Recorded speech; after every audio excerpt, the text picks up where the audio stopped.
Perseteruan antara penjajah pempek sama dokter.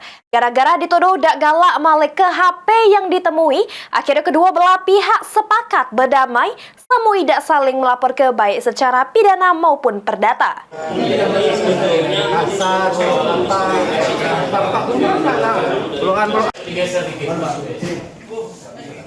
Perseteruan antara penjajah pempek sama dokter di Palembang terkait hilangnya HP dokter yang ditemukan oleh penjajah pempek.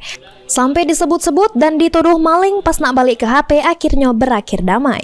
Keduanya yakni Dr. Ivita bersama pihaknya Samo Hermanto bersama dulurnya dipertemukan oleh Komisi 4 DPRD Kota Palembang untuk dimediasi dengan disaksikan langsung pihak Dinas Kesehatan Palembang.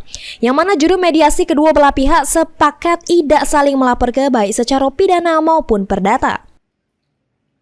Sesudah sepakat berdamai dengan nando tangani surat perjanjian, Dr. Ivita Samo Hermanto langsung melakukan jabat tangan.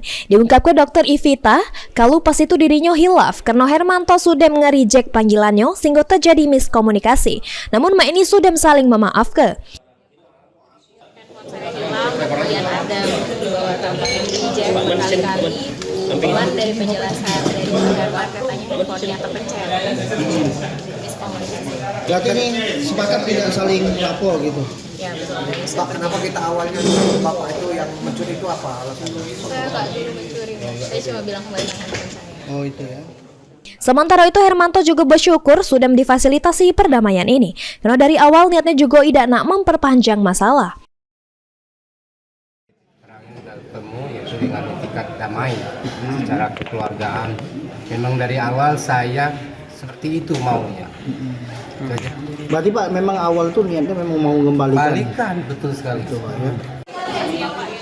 Heru Wahyudi, PAL TV.